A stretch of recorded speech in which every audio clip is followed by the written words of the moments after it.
Hello, everybody. Welcome to Amazing You podcast and YouTube channels, the channels where stories of resilience, triumph, and unwavering hope come to life.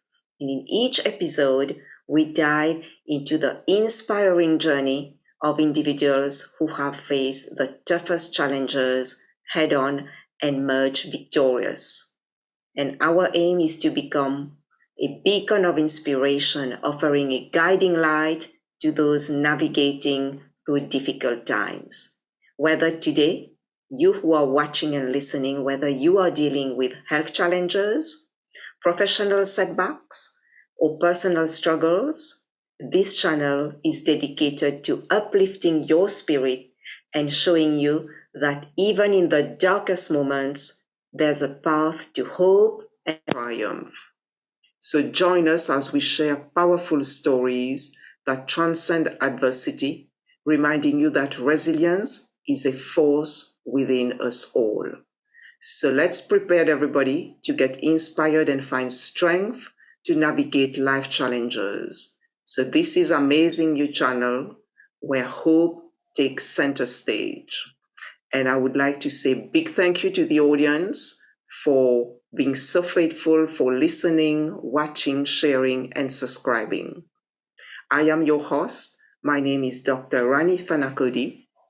I am a clinical hypnotherapist using rapid transformational therapy method. I am a Mars, Venus, life and relationship coach, breathwork coach, astrologer, tarot reader, past life regression practitioner, chakra practitioner, and life force compassion practitioner. And today I have the great pleasure to introduce you to a very special guest based in the UK. And his name is Paul Smith. Paul is an accomplished author and enthusiastic advocate for transformative change. His upcoming book, Everything Starts Hard, is scheduled for release in September 2024. In addition to being a co-author of the Coach Casebook, he has written 7 coach training ebooks that have helped coaches all around the world on their journey, on their coaching journeys. Paul's passion lies in challenging the status quo to inspire transformative change. And as the managing director for Coaching Minds and the social responsibility lead for the European Mentoring and Coaching Council, UK, special interest group, he has established himself as a respected figure in the coaching profession. And alongside these roles, he proudly serves as the chairman of the Ware Soma Clinic, a healthcare facility that provides free medical assistance to the children of Bangladesh. So thank you and welcome, Paul, to Amazing You.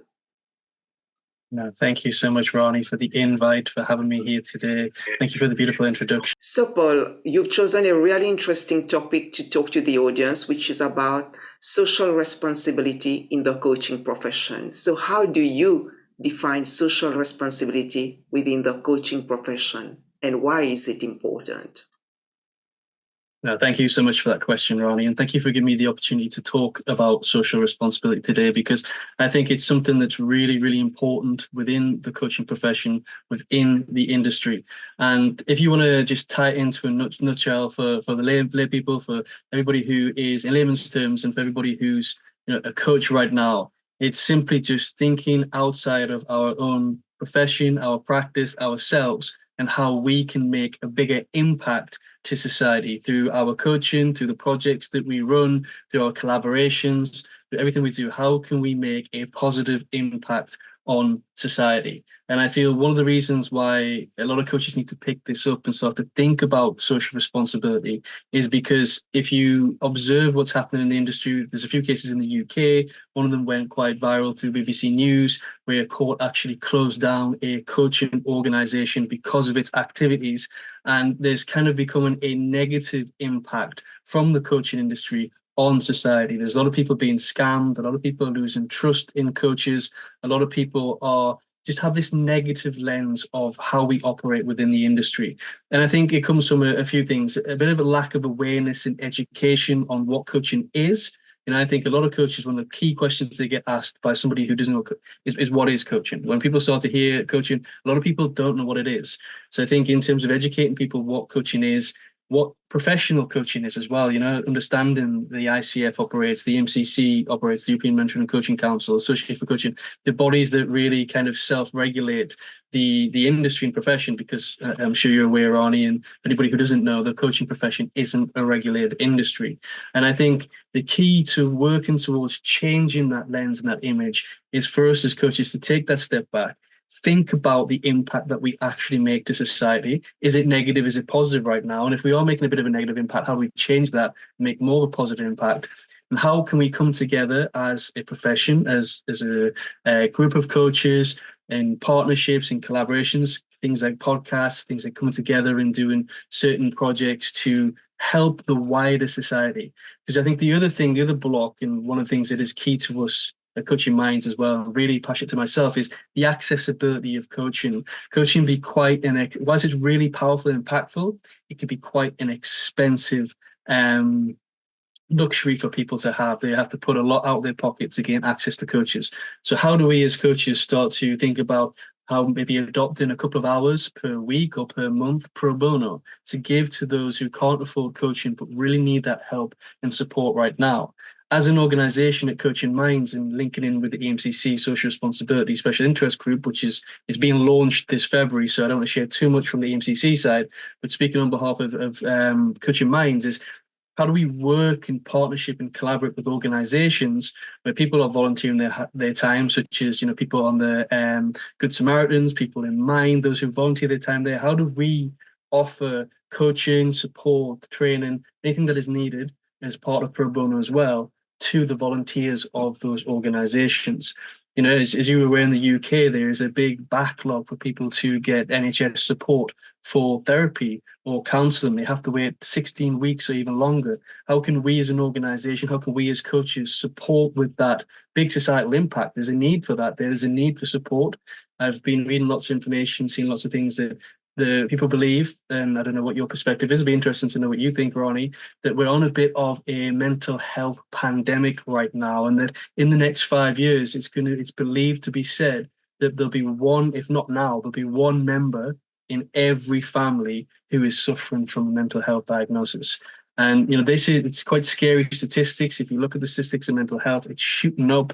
And I think a key part that we can play as an industry is through looking at our social responsibility, how we can come together and how we can make an impact, shifting from wanting to make loads of money to actually helping our society.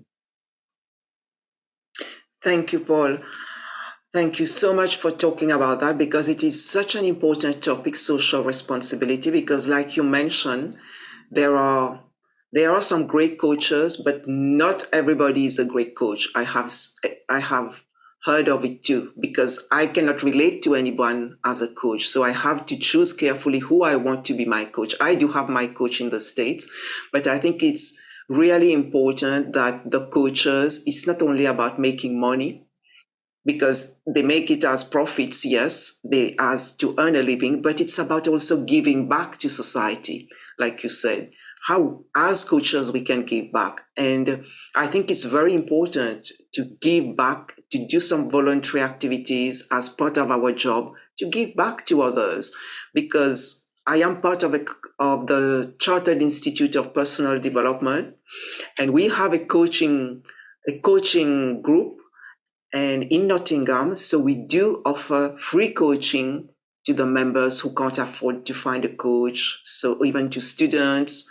So it's really, really helpful to those individuals because, like you said, not everybody can afford a coach in the UK, and having a coach is such a life-changing experience, such a transformative experience. So tell us, thank you so much. And also you mentioned a very interesting point, that how stress is impacting on individuals' mental health. And like you said, every person I meet, Paul, is one way or another suffering from some kind of mental health issue, either anxiety, either depression. It's either one or these two. It's like almost in every household I hear that. You said it in the coming years, but I think it is right now. People are going through that right now. So it's very important. We have a very important role as coaches, as therapists, to help people who come to us and to help them to get out of that situation. So I think I really appreciate you sharing that. And my other question to you, Paul, is can you share with us some example of initiative of projects that you have been involved and that demonstrate the impact of social responsibility within the coaching profession? Because I mentioned that in your bio about you being part of the hospital, helping in hospital in Bangladesh. Can you tell us a bit more about those initiatives? Thank you. Yeah, so I've always been into making a difference since the age of 17 to helping other people. And it was back in 2008, a long, long time ago when I was 17, 18. I was given an opportunity to go to Bangladesh to raise some funds and to do some charity work within Bangladesh, which is known as the Weir Surma Clinic. It was set up in 1991 by a couple, a wonderful couple, who are just fantastic and just developed this clinic. So basically what it does, they built this clinic in Bangladesh in a remote village, and people, children from around the country, and they travel from all corners of the country, come to this remote clinic, and they get access to free healthcare. So it's for families and for children. So they set that up, they've run it for years. And unfortunately, in 2020, Terry, who was Carol and Terry Elliott, are the two that set the foundation up. I've been involved with them from 2008. I've been donating, I held events, I've worked with them. So I've always stayed in touch with the charity and helped in the background. But in 2020, Terry, who was the chair at the time, his health deteriorated massively. And unfortunately, he passed away in 2021. And I received an email saying that they were going to close down that charity. So I volunteered to pick it up and help run with that and set it up and take it off their hands and start to keep it going and keep it churning so we could make a difference. So I've always been interested in, I wouldn't say that was, it's kind of social responsibility, but I never labeled it as social responsibility. I always wanted to make a difference. And, I've done a lot of projects on my own in the past when I was at university. I used to be part of the volunteer and help people build their mentorship and collaboration and things like that. And but the initiatives that we're taking now, so we're still on that, but the initiatives in the coaching industry and what we're taking is we actually adopted in our practice, in our level 5 accredited program with the EMCC, we adopted a coach center, what we've called a coach center. So this is an initiative to help trainees who are going through our course who need to get 40 hours in order to get their certification and accreditation. It helps connect them and get those hours with people that need and can't afford coaching. So people who need coaching, can't afford it, can apply through our coach center. We'll match them up with one of our coaches that are working through the program, and then they can coach, they get the hours. So it was kind of a win-win situation. So people are getting the support they need and our trainees are getting what they need to help them get their certification and accreditation. We have safeguards in place. Our coaches, our trainees need to go through our ethics exam, need to pass certain modules on our course, need to enter into a contract with us as well. So certain safeguards in place to make sure and ensure that the coach is aware of the professionalism that needs to be had when coaching, the way of coaching ethics, and they can pick up those clients and really give an impact through that volunteer and that pro bono work. So that's one thing we're really key on at Coaching Minds. Wow, that's great. Thank you so much, Paul. It's very interesting to see how you included that, the social responsibility part into the coaching, the level 5, so that the coaches, while they are being trained, they are giving back to society as well. That is beautiful. Thank you. And I'm going to the books that you've written. So you've authored several coaching training ebooks that have helped coaches worldwide on their coaching journeys. So what do you believe, Paul, are some of the fundamental principles or practices that every coach should embrace?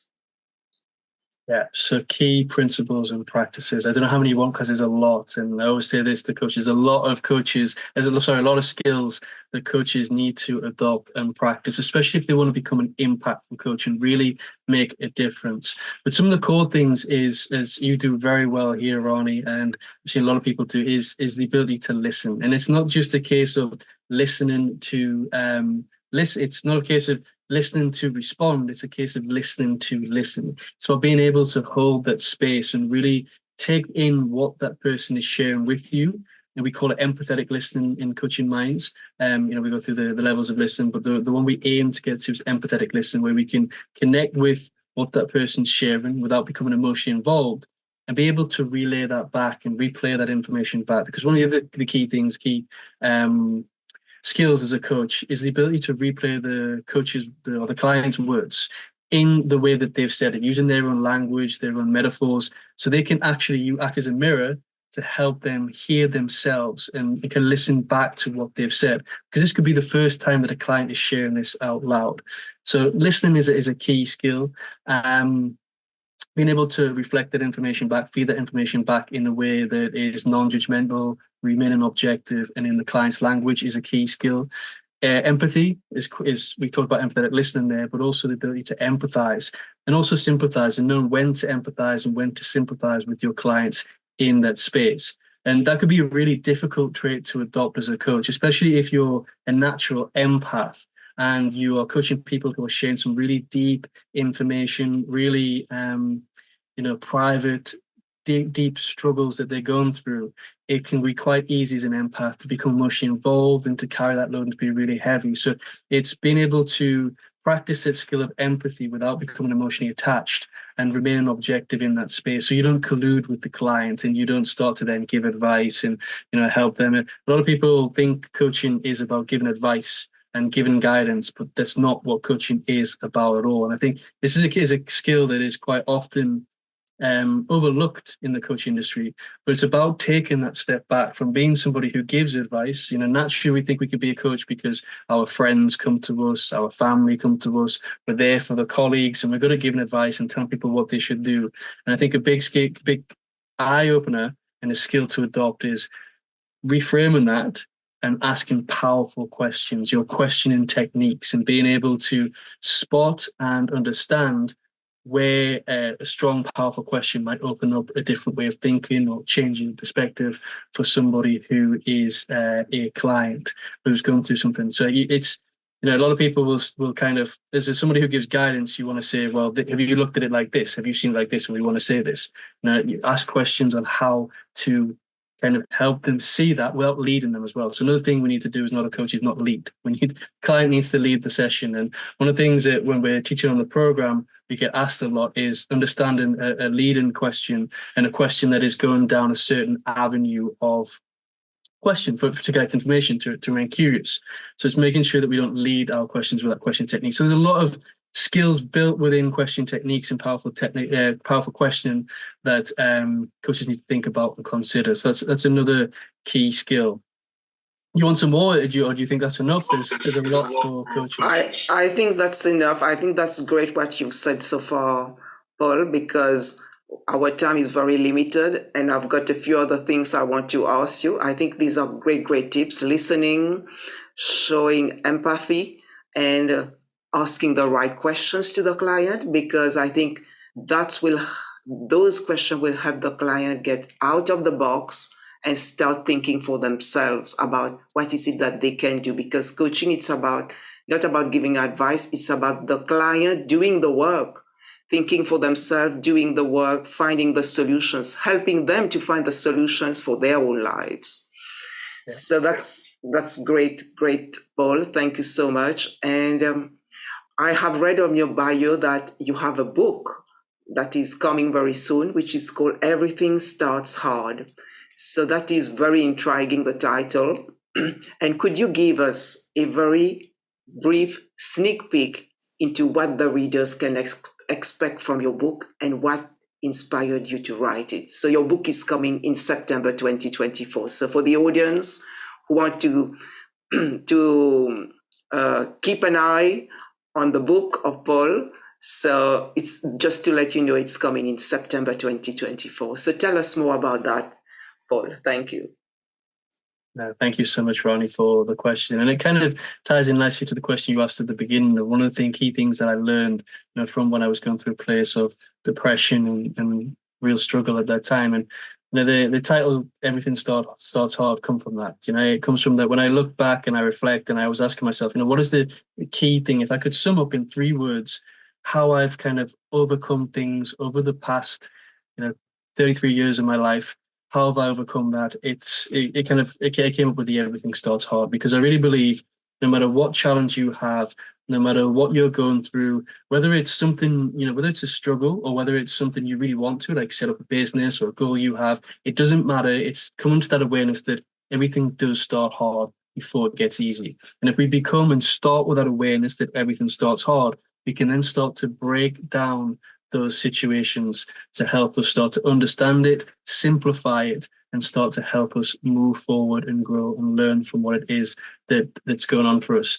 So the book, it's going to be quite a big book. So it was due to be published in January, but due to the length of it, and I didn't want to affect the quality of it, we've kind of postponed it to September. It's going to be 32 chapters. There's going to be over 150,000 words. So it's not something that's just going to be a quick, easy read. The structure of the book is going to go through different topics of like everyday struggles that we might have. So, for example, there is a chapter called The Road to Mastery, understanding how to become a master of a certain practice, or the barriers that we might have, how we easily give up at times because we think something's too hard. So how can we overcome those obstacles? How can we stop ourselves from giving up and moving forward?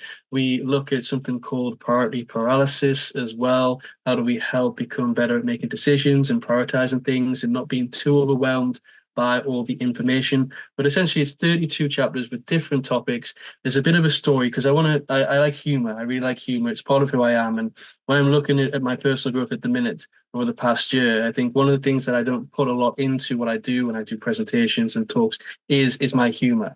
Because I like to have a laugh. My family, my friends, those who are close to me, I'm always joking around. So what I'm doing is I'm blending at the start of every chapter. There's going to be a bit of a humorous story with a kind of meaning behind it. We then digest the topic of what's happening within that, and then it ties into the story and a bit of comedy at the end as well.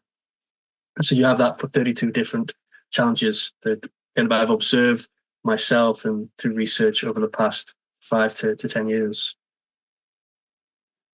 Wow, that is great to hear that your book has so many chapters, and that I think people can go deep and take the time to read the chapters, to digest the information, to put into practice as well in their lives, but also while having fun reading the book because you're putting humor. So that's really nice because not many books have humor when you read them. Most books can be quite dramatic or can be quite plain, but I think that's a great idea to put humor in all these chapters so that the readers can have a good laugh as well while they read it. Yeah, thank you. No, so I was just going to share that I think that is something that is missing within the coaching industry, professional development. And when I observe, we can take ourselves a little bit too seriously when we're getting into a spiritual path, when we're getting into a personal development path. We can end up going down certain rabbit holes. We start to lose that humor. And one thing for me that's got me through a lot of the stuff that I've been through in life is humor. So it's about enjoying life, making life, and take even the hard moments, looking at it and reflecting on what good we've learned from that, because everything is a teacher, whether a good experience, a bad experience, whether somebody challenging or somebody nice, everything is teaching us something about us. So let's have fun, because that journey, that life is so short. So why be so serious? Let's have some humor, like you said you wrote in the book. So thank you so much for sharing that, Paul. And we are coming towards the end of our podcast. And my last question to you is, tell us more about what you do, about the Coaching Minds, and how can people reach out to you, Paul? No, so I'll keep this short, Ronnie, because we do a lot of stuff at Coaching Minds. We have 5 different levels, working on level 6 and 7 in terms of coaching accreditation, coaching certification. So if anybody's looking for certification or accreditation in coaching, we are accredited by the European Mentoring and Coaching Council. And we've got different levels if they want to get involved in that. But what I want to invite people to join is, if you don't mind, Ronnie, is our hub. So we've got a free hub for anybody who's interested in personal growth and development. It's where you kindly did your amazing talk at our Global Summit. We have a number of events, free and paid events in there, free and paid CPD courses, coach development. Our coaches have AI-powered coaching rooms in there as well. And we're basically launching all these new features to kind of encourage excitement and engagement. So we've just launched something called Explore and Connect, which allows people to visually see networks and connect with each other. And through the click of a button through AI, they can see who in the network they are compatible with to strike up a conversation and to run a project. So for example, Ronnie, if you want to go in there, you want to find some guests for your podcast, you can literally look at your network of who's connected with myself, who's connecting with you in there, click the I button, it will tell you what similarities you have. And you might think that sounds like a perfect fit. I'm going to give that person a message and see if they want to feature on my podcast. So to really encourage collaborations between coaches. And the other thing we just launched, and just to close off, is badges as well. So you can earn certain badges by completing certain tasks, completing certain courses. That badge will appear on your profile, and you can earn hundreds of them just through going through and doing different tasks, different courses, different challenges, attending different events. You'll get them awarded to you. So a way of kind of exciting, bringing collaboration together in an exciting way. I think that's wonderful, Paul, because in doing all that, in people joining the platform, they can also network with each other, find people, like-minded people who share the same interests. So it's like building their own network, meeting new people. And I think that's very important. It's about building, what you are doing is building a community of like-minded people, and that is beautiful. It's what we need at this time. So thank you for doing the great work. Thank you for being such a light, such a star in this place, because we need people like you. We need people, role model like you, to share their stories and be vulnerable. So I would really recommend the audience, find yourself a coach, because a coach will change your life. You can join Paul platform, my platform, or any other coaches that you feel you can connect with, that you feel you like, that would help you on your journey. And you will meet a lot of nice people on that. So that will help you to grow your network and have great friends for life. So thank you so much, Paul. It's been really a great pleasure to listen to your story that I didn't know. And I'm so glad I got you here. So now I know what your journey has been. And it's been wonderful to hear that, to hear how you overcome those health challenges to be the person that you are today, so that you can keep doing the great work. And I wish you to keep growing and to continue to become the best, the highest version of you, and to touch many, many more lives. And I would like to say thank you for this opportunity, for your precious time. And I wish you a lot of success in the coming years, with the book coming soon in September. So I'll be looking forward to your book. And I think it's going to be a great year for you. So the best is yet to come for you, Paul. So thank you to the audience as well for listening, sharing, watching, and subscribing. And I will see you very soon with other guest speakers. Thank you, everyone, and have a great week. Bye-bye. Thank you.